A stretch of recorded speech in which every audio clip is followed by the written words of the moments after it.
Good evening, and welcome to the Berkeley Art Museum and Pacific Film Archive. My name is Kathy Garretts, and I'm one of the curators here. So we're really delighted that for the second time during our fall alternative visions, we're having an Afterimage program associated with the Wednesday night. So Afterimage is a sort of ongoing intermittent series that allows us to pair a filmmaker, or in this case, filmmakers, with a critic, scholar, someone who knows their work in conversation. And we really love these programs because it allows us to go in depth about a film or an artist's or a group of artists' work, and then open it up to your comments and thoughts as well. And so we're really pleased to have this opportunity with the film Empty Metal. It's a challenging film engaged in really timely issues, and I think it really is so meaty it warrants a really good discussion. So we're really pleased to be able to have things come together so that the two filmmakers, Bayley, Sweitzer, and Khalil, could both be here. I'll briefly say a little about them now, and then we'll show a short, and then they'll both come up and introduce the feature. So Khalil is a filmmaker, artist, also has done a lot of sort of what you might call media archiving. We were just talking about that in 2007, 2008, he sort of did the triple hitter here in the Bay Area. He interned at San Francisco Cinematheque, Canyon Cinema, and the other cinema. So had a really great grounding in locally. As I mentioned, we're going to begin with a short, and it's a short that he did with his brother Zach and one other collaborator. And as I think you'll see over the two works, he's interested in subverting different forms, including ethnography, documentary, and narrative, using transgression, humor, and other devices. He's, in addition to kind of the working in media organizations, he's also drawn on different collections, including his own collection of 16 and the Smithsonian's collection. The opening short, The Violence of a Civilization Without Secrets, as I mentioned, was done with his brother. When that is done, he and Bayley Sweitzer, his co-filmmaker, and a filmmaker who makes shorts and other work as well, will come up and will also bring up Diana Ruíz. Some of you may know her. She's a PhD candidate here in the Department of Film and Media. She actually also brought Khalil out last year for a really special program with an earlier work on the campus, and also it was centered on a conversation. And that hearing so much about that also encouraged us to want to bring both of them back together.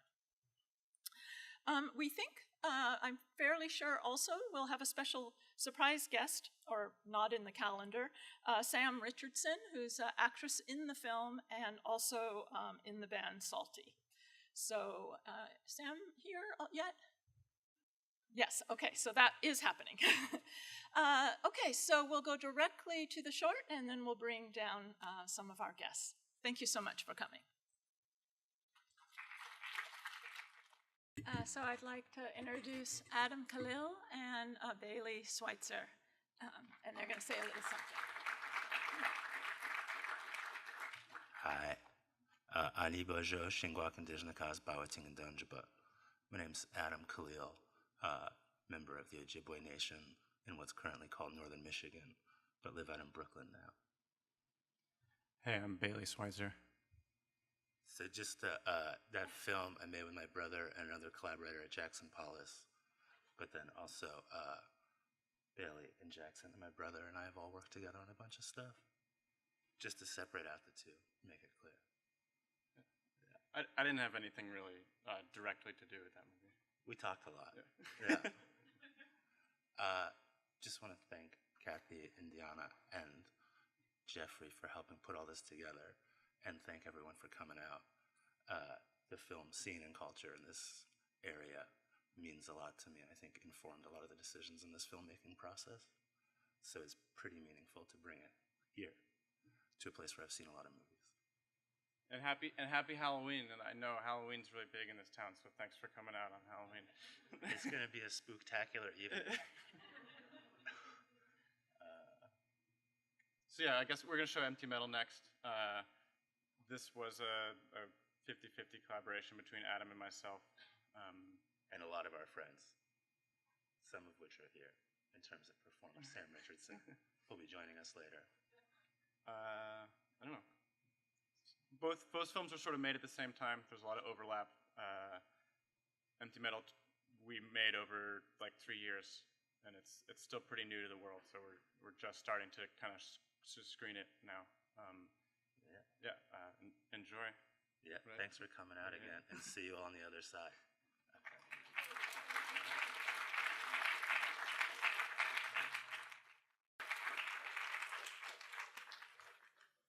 So we'll bring our filmmakers up.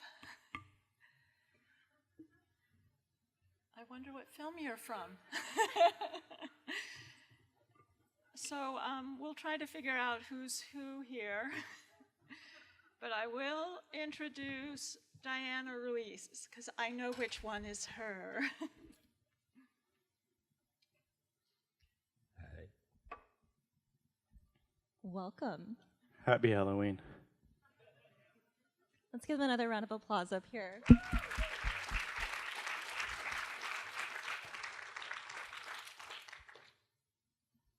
Well, I had a different leading question, but now I'm wondering if I should start with the question of privacy and anonymity with identity. The reveal of Empty Metal being the name of the drone, actually, at the end, and the sort of performative insistence on never actually being able to escape the surveilled look, the surveilled gaze. Maybe that's a way into this look tonight here that we'll start off with. How did that become such a driving force of the film for you both? Well, I think, and maybe also in dialogue with the short film earlier, that this idea of secrecy is actually a pretty powerful form. Like, one can't take away something they don't know exists. So also thinking of these kind of clandestine operations or movements, and the kind of power that's given over to things that are kept secret or anonymous, and the slippage of how accessible those realms are now is kind of terrifying. So kind of thinking through those things, or about those things through this very like sober, practical lens of how hard it is to maintain a secret today.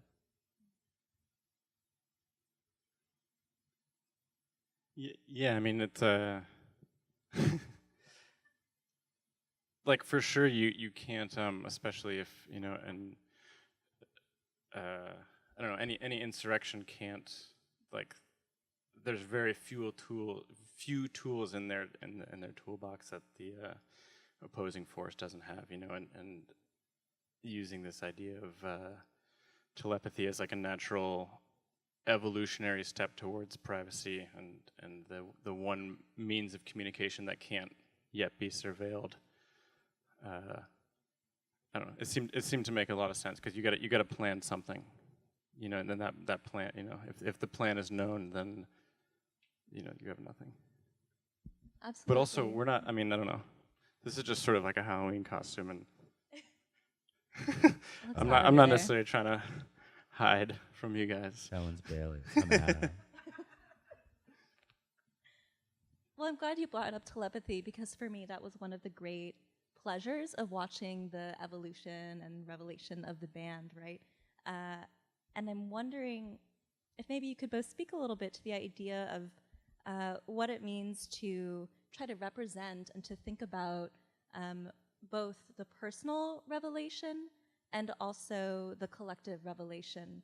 So often when we think about the types of films that a lot of the students in the avant-garde class are watching, it's about a sort of personal experience that speaks to, you know, a larger movement, a larger way of rethinking the world and having new perspective on it.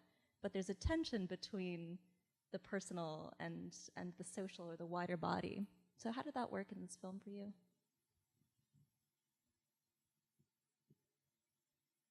I mean, there's references in the film to a lot of sort of like lone gunman actions, you know, many of which are like murderous and, you know, not really founded in any solid rhetoric. And you know, that lands to, you know, that leads to like the mental illness question, and but also the question of like violence and to what degree the band is, I guess, manipulated against their will, and they, you know, they don't have a community in that, and you know, to what degree non-consent is violent, you know, on the part of, like, specifically in this movie, on part of the elders. You know, maybe they weren't totally in control of their actions as characters in the film. Yeah, I also feel like the kind of isolation or apathy that's felt politically in this moment, and relating it back to how to individually think of collective action, whether there is some kind of overarching control or a kind of lineage or history that we could go back to, or if maybe that there's different ways of organizing or thinking about politics that would be more digestible if they were presented in an individualist fashion. And you give us a bit of a toolkit at the end. I mean, there's a bibliography to this film. Can you talk about how closely or what the process of working with manifestos was like? I mean, so many moments of this film feel like such strong manifestos. How important is that lineage to you both? Yeah, I mean, in the process of making it, we were just sending each other back and forth written documents and just like whole copy and pasted things of stuff we'd found, and we both don't necessarily watch or read all the same stuff, but there were moments where, you know, Adam would send something and I'd be like, oh wait, that was like, we kept arriving at similarities, and a lot of the stuff from the bibliography is representative of those. But I don't know, it's appreciative, I think. A lot of the language in a lot of this is really cinematic, and they're, you know, a ton of the movie is lifted, you know, directly from those. They're full scenes that are reenactments of like Burroughs, like the dead boar thing at the end is from A Place of Dead Roads, and you know, the last sort of like speech during the credits is a rearrangement of trochee, and I don't know, I think it's yeah.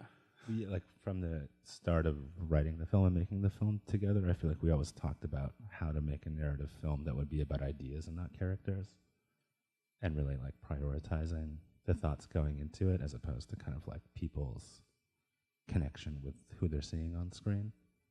And that also was like kind of a creative mandate that we put on this, that it had to like try to attempt to be something more than just a story, that it could also like create a kind of like a path that like when everyone leaves the cinema, they might check out some of these things or think about these things outside of just what happened on the screen.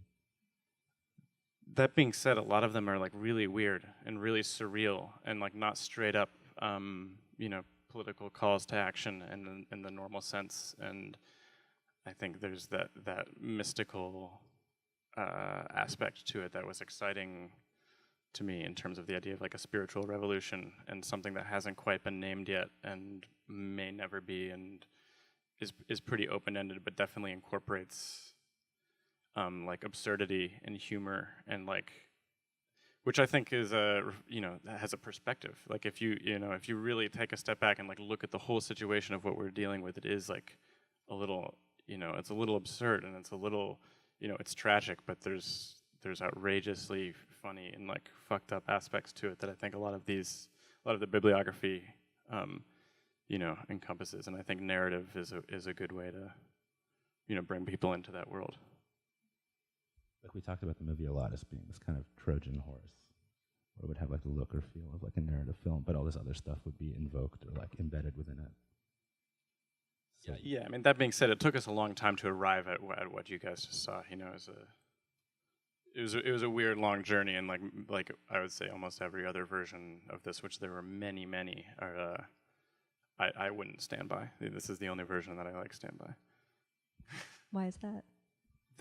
Because I don't know, it was like, you know, a lot of these ideas came from like private places, you know, within our creative process that you know, are sort of, you know, they're secretive and they're juvenile, and like you kind of gotta morph it and mold it and figure it out, because we didn't really have an explicit plan. just like playing with these ideologies or these ideas is a real tightrope walk, and it kind of like what you would de-emphasize or emphasize would, at least from my own thinking, dictate how it's read in some sense. So really trying to like fine tune how this stuff is being embedded within the film, and if it's like resonating outside of it, which I still don't fully know because we've been looking at it for so long. Which I guess also makes, you know, abiding by certain texts as models and things to reenact and recreate and play with so interesting. But for me, another effect that it has, and the sort of long historical consciousness that a lot of the characters in the film have, you know, last time I saw you, LA riots, no, Wounded Knee, right? There's a sense of a necessity for historical consciousness for any sort of insurrection. And I think right now, especially when universities are slashing budgets for the humanities and the idea of historical consciousness is maybe less valued, I think the impulse to really center that is so appealing to me, intellectually, politically, but also in a sense of the kind of momentum that it offers a lot of the characters, right? We see a sort of generational passing on of this way of carrying out justice, and whatever justice that means for different groups. But we also sort of see how that is the spark that Rosemary gets, right? It's just, she's continuing this legacy, and she's not alone in it, right? So maybe you could talk a little bit more about wanting to emphasize this multi-generational endeavor that this band is not the beginning of, and they know that. Or the end, but like a continuation. Yeah. Yeah, and like teasing out that kind of historical legacy, I also like just personally has kept me more sane, in the sense that like this isn't operating in a vacuum, that there's a continuation or thinking of things across generations. Like the movement's not something, the movement as being a very vague statement, isn't something that's gonna like necessarily happen in my lifetime. And the kind of humility that would entail to accept that fact, but also the optimism that gives, knowing that it will continue. It's kind of like this really unfortunate delayed gratification for everyone who's down to clown, but also like just the reality of the situation. So like, again, for myself, and we talked about this too, like this film Born in Flames from 1983 by Lizzie Borden is like a huge inspiration to like how I thought about approaching the film. I was gonna ask about that, yeah.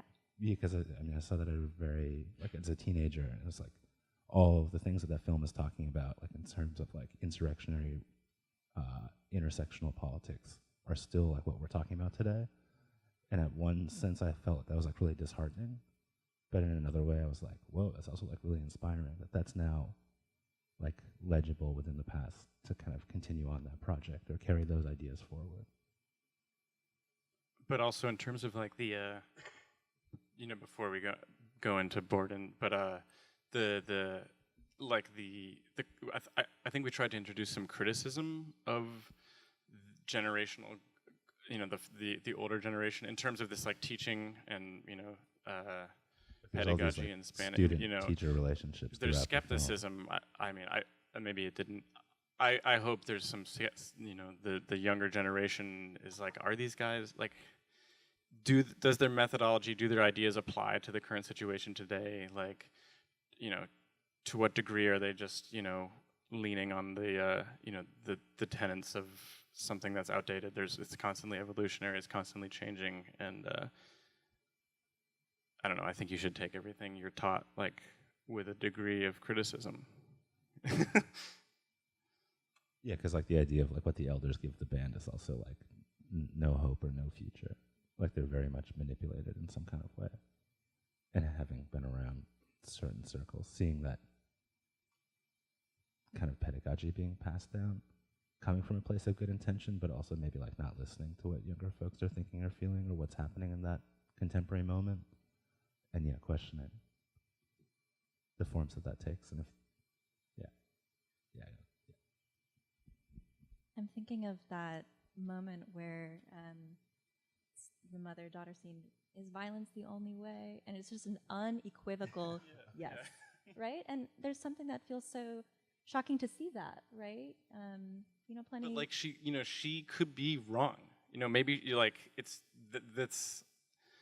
There's a lot of doubt I feel looking at these characters and what they're saying. Like what the fuck are they talking about a lot of the time? Like this like soup making process, and like this is how you like peel the potato, and she's like there's a lot of it is like a little bit harebrained, and I think that's important to go into.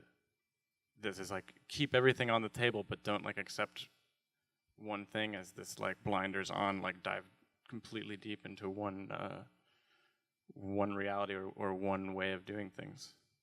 So that's one sort of answer to this question I have about violence in the film.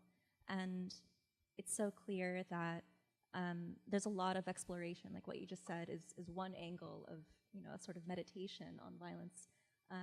But I'm wondering what else, as you were developing the film, what did you really want to establish and clarify, and what did you want to explore about violence? And a sort of subsection of that would be what kind of catalyst, or talk to us a little bit more about the role that the deaths of Trayvon Martin, Eric Gardner, and Michael Brown have in this, because we see the recreations in this simulated animations of their murders. So situate us in sort of centering violence in the project. Yeah, I mean that's a heavy duty question. That's like kind of like the question of the movie, and it's definitely like a scary one. And as far as clarification goes, I don't know if the movie offers any. I'm not saying we shouldn't talk about it. But it is a conversation starter. Yeah, I think we try to set up in terms of like a series of questions about the necessity or fallacy of political violence. And I'm personally fearful that people would misread it and see it as a call to arms, which I'm not saying it's not, but I'm not saying it is. You know what I mean? Like it's a question. So then we could talk about it and see where that goes. But I also think, like in terms of how to push back against like settler colonial violence or political or economic violence or racial violence that we see happening on an everyday basis, that's so structural that to kind of be, to take that option off the table also seems really scary to me in terms of like this neoliberal soft power push to get everyone on the same page. Like I'm really inspired by groups that invoke the politics of refusal. Like they're not going to get down with the program because they believe the program to be like a violent machine, and like the forms that refusal can take might lead to political violence, and it might be necessary in some instances. And it might be people playing soldier in the woods too, which isn't necessary. It's like that weird spectrum of like when the right and left meets and it gets really weird, and it's like, whoa, like you all are kind of saying the same thing, but like with different words, adjectives, Yeah, in terms of violence, I think like, it's definitely, you have, especially like not even just the gun thing and the gun culture thing, especially in this country. And it's like, it's very strange. And we were really intentionally trying to depict the like the militiamen sect of this film. We really didn't want to make them seem like too cool or too slick, and we wanted to try and depict them from a very critical eye and like poke holes in their argument from their own rhetoric of, if this is protection against eventual like government control, like we have to have these guns, but like that I don't know. I believe that amendment is a fallacy. It was like it's outdated based on the technology the U.S. government has now, and trying to make them seem ridiculous within their own terms, because it is like a fetishization of that of firearms. And I don't know. I think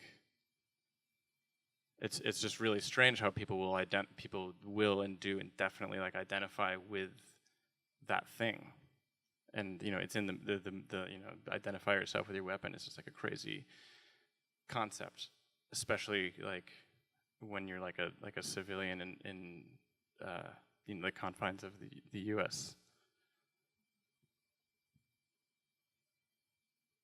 Yeah, I think something else we thought a lot about too is like not wanting to aestheticize or narrativize state violence against Black people.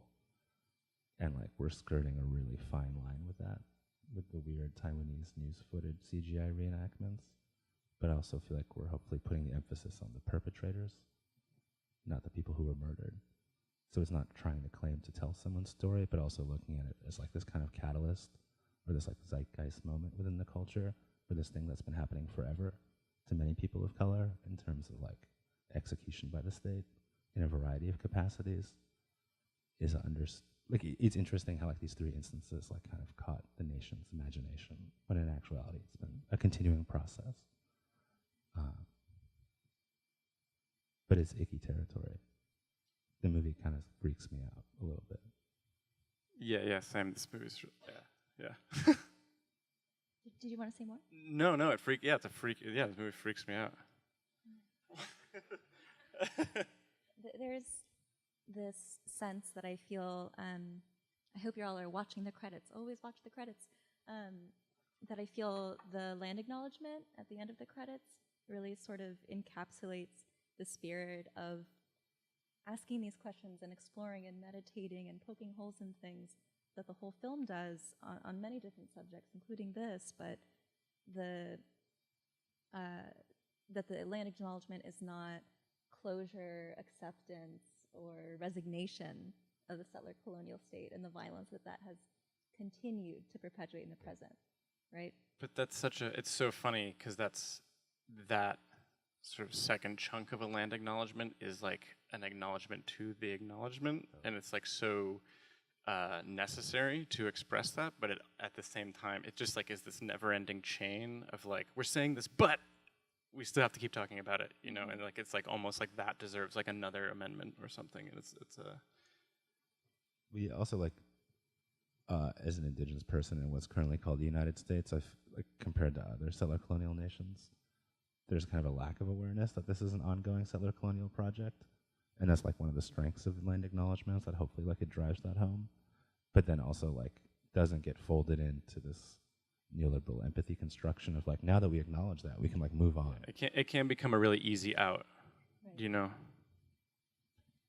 This is reminding me of a moment in dialogue that Pam in the film and Sam Richardson, the real person, had. So I'm wondering if this would be a good time to bring her up for our conversation. Yeah.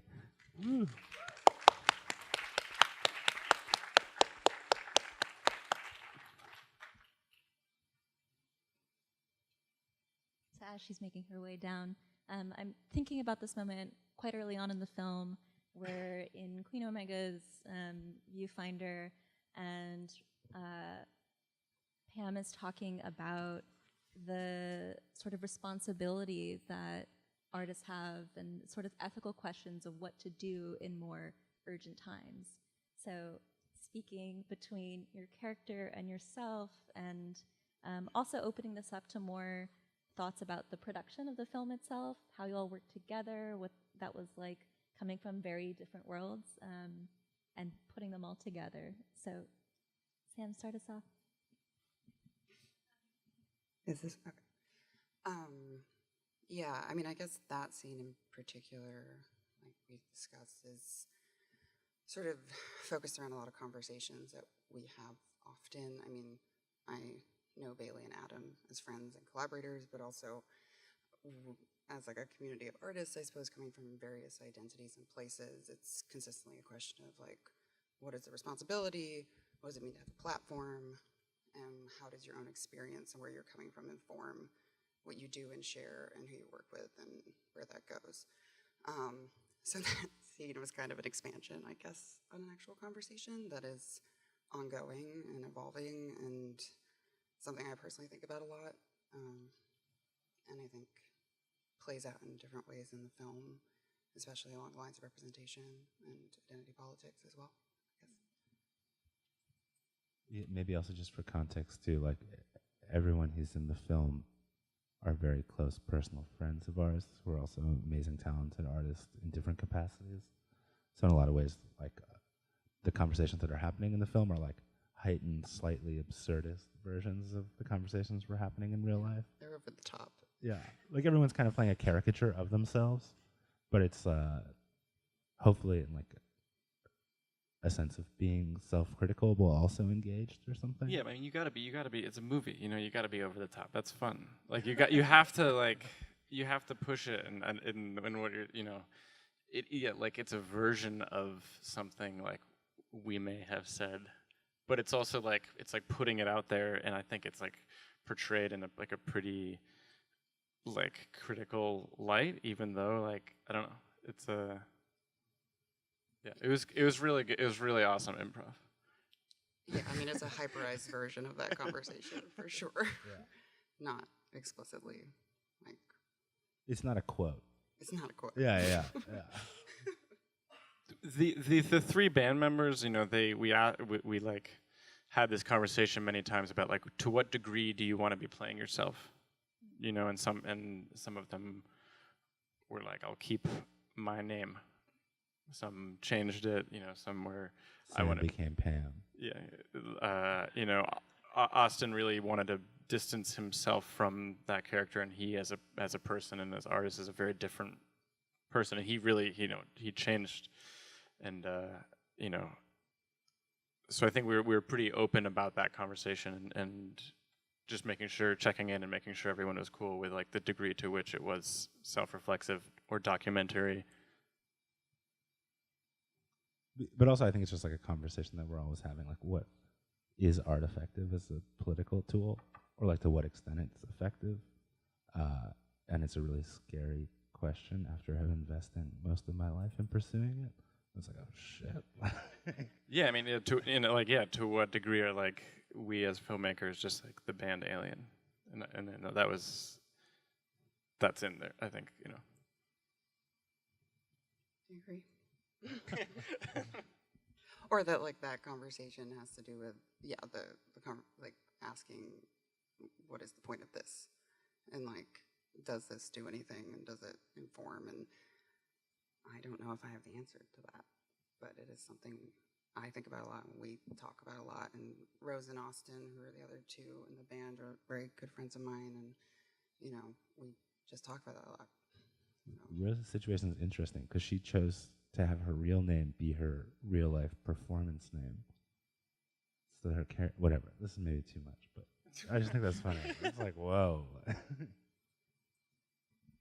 So something that I actually really appreciated about the earlier scenes in the film were there's a lot of like world building happening, situating ourselves and like some of the problems of the band, but the sort of slowness and mulling around and contrasting that with these heightened, just climactic, like wild scavenger hunts, and having the sense of what are the moments like in between shifts in radical change and insurrection and revolution, and what about just sitting around talking about it, and like how important is that to the larger project as well?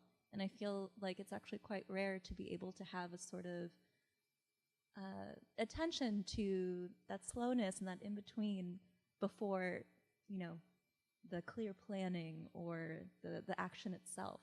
That's part of the process too, I think. Yeah, processing's frustrating. It takes forever. You know what I mean? It's super beneficial, and like a lot of amazing things come out of it. But also to try to narrativize that or put that on display, I think. This is like definitely the most classically narrative, like kind of 3-act version of the movie. There have been way less discernible or digestible versions, you know. Believe it or not. And you know, as Sam knows, like it was like a long evolution of like shoots and reshoots and rewriting voiceover and changing main characters and. But also editing the entire time that was happening. Yeah, there was never like a script, and we kind of just kept we found it as making it, and it's a really. I wouldn't recommend. I mean, I don't know. Maybe I wouldn't recommend it as a way to make a movie, but I want to try it again. But I also think there's like a thing with like radical perspective shifts throughout the film that we talked about a lot in terms of like being really appreciative of films that like allow one to sink into something and then just like be knocked into the next thing, and like later on figure out why that's relevant. Like kind of give the audience a chance to figure it out. And moving through these things in a really fast way structurally, but maybe in a really slow way pacing-wise. So it becomes additive or generative or speculative in terms of the viewership experience. Well, about the audience, I think we should turn to the audience for their questions now, and I have plenty more, but I'm sure everyone here does as well. And there's ushers on either side with microphones, so do you have a question right there? So it'll come to you, and then you will be second with the cap on. Okay. All right. So thanks again for both the films tonight. I think it was a really great experience, and I appreciate your work as artists. So I just wanted to start with that. Excuse me. I was really fascinated with the militia as kind of a unit, as like the group as its own character in Empty Metal. And one thing that just kept coming back to me throughout the film is how this group seems like such a perfect answer to the question that the elders keep posing. Like, we need a gun. We need someone who is going to do this for us and be our gun. And yet they're just ignored. Like, there's kind of this interesting like prodigal son complex with Brother Aldo and the leader of the militia. And then, you know, they basically prepare for this mission that seems like exactly what the elders would want them to do, and then they just wait, and then at the end they just die. And I just was wondering like what your commentary is on kind of setting up that character of the militia, and then having it be sort of observing the action that it seemed designed to like participate in. That's a really good question. I mean, there's like sort of the mystical. Spiritual answer, but like more literally, I think the idea, I don't know, in my head was that, I don't know about Adam, but that's the other thing, is like we don't always have the same answers about things, but I like that they were too sort of like public in their literally bearing of arms, and they were sort of like had the privilege of hiding behind or you know, this like legal line of the Second Amendment, and like, you know, in doing research for these characters, like these kind of people, they like are really, they have a lot of, they're big into social media, they post tons of videos online, they like do trainings, they work like with and against like the US military for like, you know, tactics and stuff, and I don't, you know, from maybe the elders' perspective, I don't know if that's like your ideal, you know, assassin, is someone who is so public. That's like the logistical answer. Yeah, like a lot of the culture seems very like performative or hobbyist, and if we're talking about these really very serious things, it kind of just seems like a joke at a certain point. Like also like this idea of playing soldier, even though not to put out. All right, yeah. And so you have a question there? Thank you, guys. That was such a profound film. And it's rare that I get to have a film that makes me spiritually hungry for jumping on the telepathy train, as well as physically hungry. I was really curious about what that soup tasted like. And the whole concept of it being communal, I thought it was incredible. But the thing that fascinated me most was the sound design.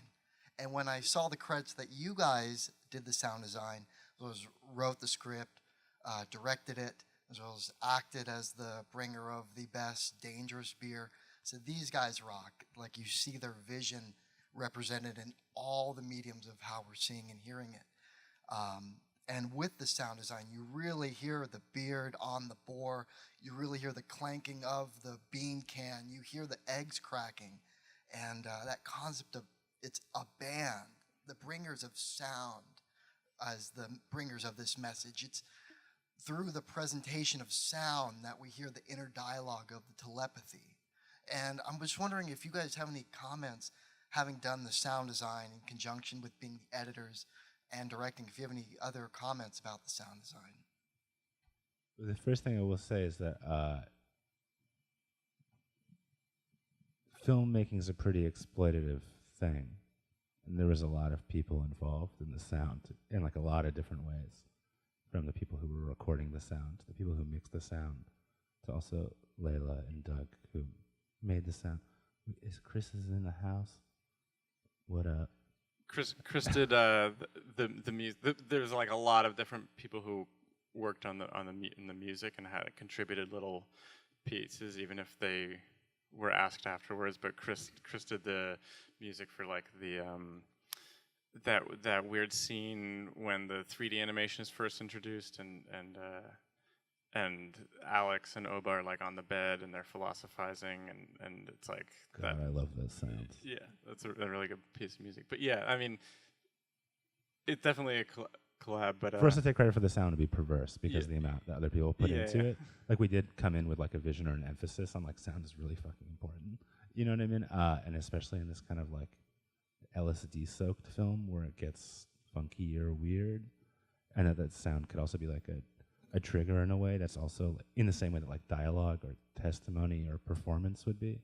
Like it tells so much about what's happening on screen or what one feels while watching something, and really trying to like heighten that or turn that aspect of filmmaking up all the way.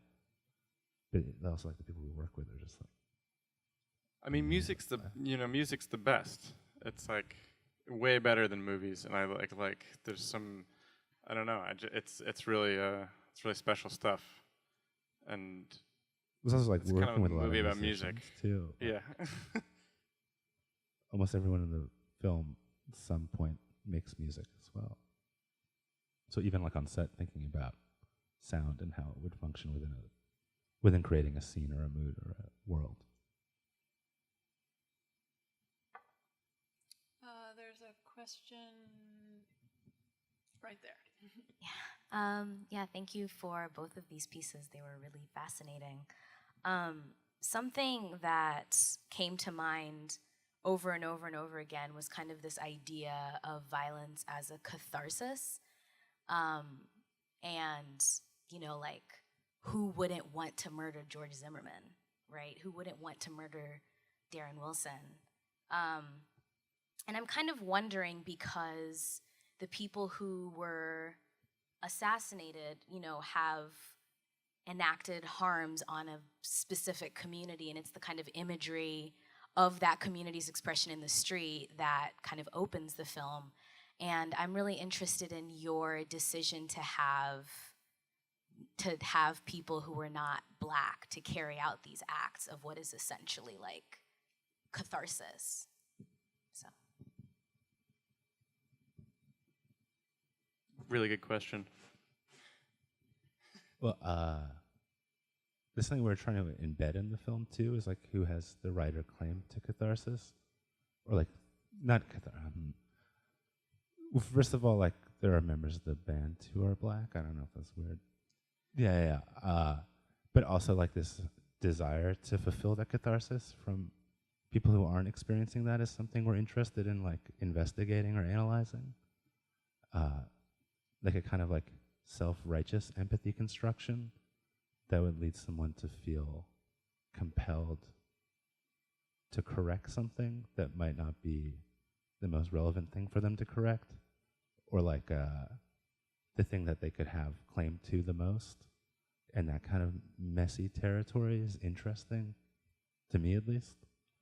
And yeah, I mean, I think it leads to the for me being critical of the band's actions and their flaws and their fallacies and the degree to which they're portrayed as having agency, or if they're just have been brainwashed. Yeah, I mean, it's definitely, yeah, who deserves it, you know, who gets to have it, whose fight is it, you know, to what degree are you an accomplice, to what degree are you, you know, not helping. Those are all like really, really big questions for us that I'm not attempting to answer, but what you just asked is like, I feel like at the core of the film. There's like a really awesome short PDF that's free online called Accomplices Not Allies that I highly recommend. In the bibliography. Yeah. But that's something like we've been thinking about a lot, where like that essay is like coming from an indigenous perspective and basically claims that to anything decolonial would inherently be criminal. So like we don't need allies, we need accomplices. Like people that are not standing by our side or behind our back, but that are like up front. Which is also like another way of thinking about it that's very complicated and interesting, to me anyways. But which is an identity you also, you know, from that piece, you can't self-proclaim. You know, it's a title that has to be given to you by the, the community People you're invested. trying to support. Before the film, we were talking about the sort of questions in the film about solidarity and different forms of solidarity and the limitations of that, and when and where empathy has a place and when it's clearly insignificant. But I do think this is one of the big takeaway questions here. And part of that maybe also like, for me always with filmmaking, it's always about creating like some kind of lineage of like where these ideas are coming from, so that way they're legible and can be propelled into the future, but also like made contemporary and relevant again. But like kind of like stumbling upon this history of like Panthers and the American Indian movement and young lords like being flown out by Gaddafi for conferences, or like the American Indian movement sending out a delegation to Lebanon to fight with the PLO in the Lebanese Civil War, or Yasser Arafat showing up to the Pine Ridge Reservation in solidarity, are like these moments that seem like fairy tales but were real, you know what I mean? And like that it took so much digging to kind of uncover that, for myself anyways, is disturbing, because it feels like we can't then build off of that. But then there's also like tons of complications that come with those conversations too. But I find it optimistic and hopeful in some kind of way that I hope is productive in terms of dialogue or discourse. There's a question there, back there, and then here. So the gentleman right in the back row, and then the one up there, and then here. Right there, the guy right there. Excuse me, the man right there with the hat. Yes, I had to miss most of it, unfortunately, but I got right before the generating incident, I suppose, and I'm wondering how you treated the appropriate target. I mean, obviously these cops were not exactly good guys, but they are just the instruments of society bearing down the opposition, bearing down their opposition to people that aren't white, basically. And I wonder how you feel about that treatment. I mean, obviously I have the limitation of not having seen most of the film, so. It's a good, I mean, right before this, we were talking about the distinction between concealing an identity and dehumanizing, you know, of these three people we were talking about. And I think that's what you're talking about, is that they are they are instruments of and examples of much larger like systemic problems. Just being the endpoints, they're not the ones who gave the order. They're not the chief of police. They're not the mayor. They're not, they're not the system that was elected or miselected. They're just the hands-on, the working guys. Sure, but that's like that's such a strange work. Sure, yeah. You know? Anybody signs up is. But exactly like, I don't know. Whether or not you're murdering someone, it's strange work, especially if you're murdering someone. You can attribute it to training. You could attribute it to like the chain of command. No. if you get a chance to see the film again, and I hope this screening is an opportunity for more places to show it. I'd love to see it on. Right. I think It's seeing a it would be beautiful important. film. I'm sorry. But no. I don't mean to those, like those are it is good questions, and I think it has to do with like concealing the identities, but maybe not dehumanizing. You know, because if you're still you know, you're held accountable as like a as like a you know just someone there. Definitely. I'd rather kill the chief of police though. Now in the back, can you help raise your hand so they see where the question is right there? Hey, thank you for coming out to share with us. So my question is just, how do you balance personal art or art for art's sake versus political art? I was thinking on what Adam said earlier of how this is not a call to arms, but it's not a call to arms.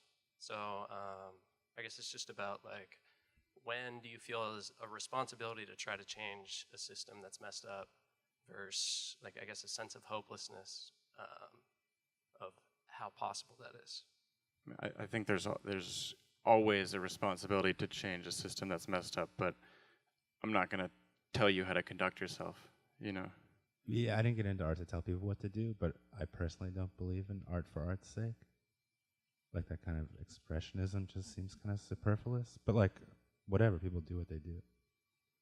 But I only, like, feel some type of way about art that's engaged in some level with the real world. I think the last thing we need is more people telling more people what to do. Yeah, I don't like that either. Thank you. So we have the last question here. Thanks for the film, thought-provoking. I wanted to ask you about the question of the image of revolution, and you know, one of the real aspirations in the history of cinema was to create, you know, from generation to generation, an image of revolution for that generation, or at least for the aspiration. And you know, you came up in an era that was very different from the, you know, Che Guevara in Bolivia guerrilla era image, but you came up in an era of Occupy and Black Lives Matter and very different kinds of images of resistance and social transformation than the ones that I see in the film. And I'm curious why those models that really come from the present, that are very consciously trying to transform that image of collective resistance might be, why that doesn't figure in this image, you know, which is a very somber image of resistance and revolution, rather than what we've seen in the last 10 years around collective resistance. So I'm just curious about where this image of revolution, or where this film opens on to for us. I can talk about like my own personal political perspective, especially coming from an indigenous perspective, in thinking through the really slippery slope of being co-opted in activism. Like, again, this thing, accomplices, not allies. Like, one of the calls in the manifesto is to end the ally-industrial complex, and like viewing certain types of activists in certain types of ways of actually like profiting off of this, or like making careers off of this. And like maybe kind of anecdotally, like Standing Rock being like reduced to kind of political baby food of water is sacred, water is life, as opposed to like sovereignty for indigenous nations. And like, it's kind of cynical, but like seeing that transpire is like the only way to be understood, by having to kind of like enter into this neoliberal kumbaya rhetoric to even be heard or acknowledged is something that for me has been really disheartening. But also like thinking through the survivance and strength of the politics of refusal, like the ability to just say like, no, I'm not going to be co-opted or be engaged. I'm not saying I'm doing that, you know what I mean? But like people who are like really out there and like planning for speculative futures that don't engage compromise and wondering what those speculative futures could look like. Not saying that that's not happening in contemporary political movements either, you know what I mean? And not saying that that's like the way it should be. But I just worry that sometimes we like narrow our political creativity to an extent that we're not even thinking about the possibilities that could come. Or like thinking in such absurd ways that like if the horizon of the revolution isn't so lofty, like we're never going to get anywhere if it's kind of pragmatic or bogged down in what could be registered or seen collectively, or like ideas of the common good. Like I don't know if I believe in the common good because of how I've seen things like museums or science have these ideological underpinnings that kind of shift conversations in certain ways to dictate in a kind of like fascist way what is the common good or what's good for everyone. I've kind of excluded people consistently. Yeah, I mean, I have a deep skepticism of those sort of communal efforts that can, I think, lead to some sort of version of like a mob mentality. But there's also like in, the idea of in, anarchist political thought of like the precipitation of the act, which is like this, this tipping point act of someone's gonna, a public assassination, that there's this hope that people will follow in their own way on their own accord by just witnessing that someone else had done it without any sort of any sort of like necessarily like support within a community, but just like on your own making that decision based on like someone else's like really just like extreme act. I'm not saying I agree with that, but that is a term that exists that I think we were relying on in terms of the elders' ideology and their plan, whatever, however kind of cockamamie it is or however outdated it is, was based in that sort of that sort of idea of this tipping point. Did that get to it, or did we skirt it?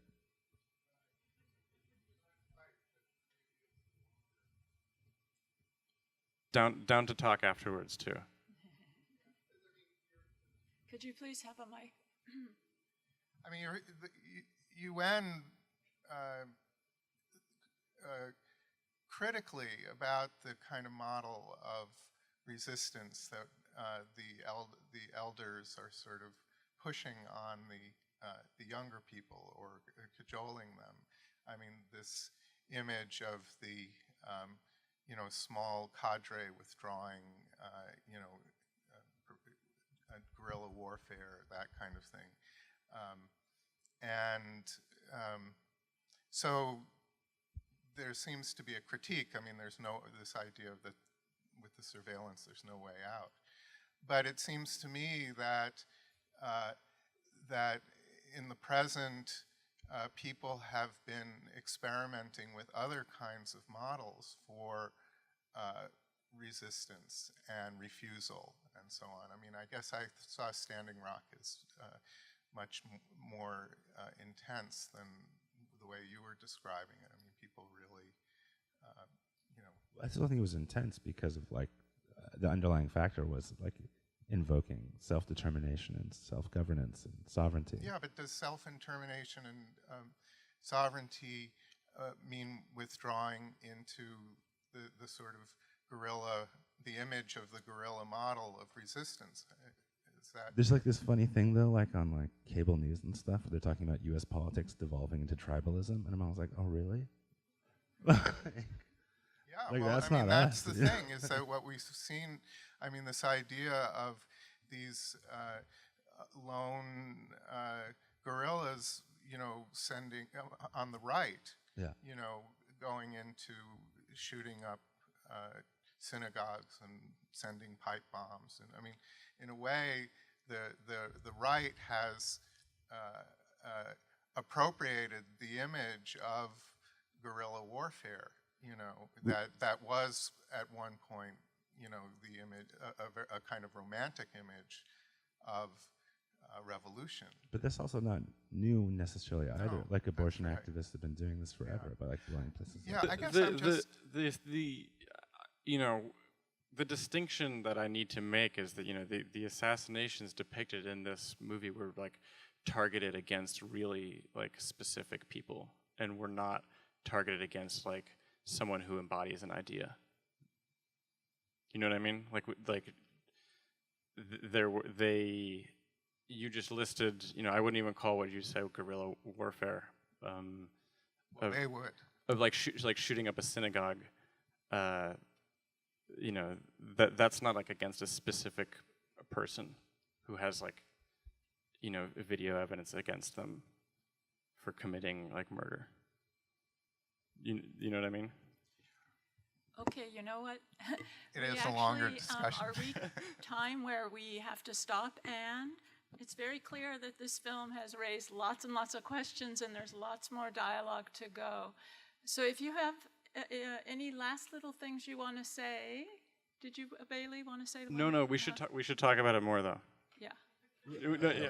Maybe one shameless plug. If you all like the movie and wanted your friends to see it, we're showing it on Saturday at Other Cinema at 8 o'clock, 7:30, something like that.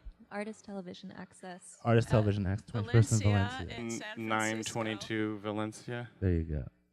Yeah. And thanks so much for having us. Thanks to all our guests and to Thank all you, of Kathy. you.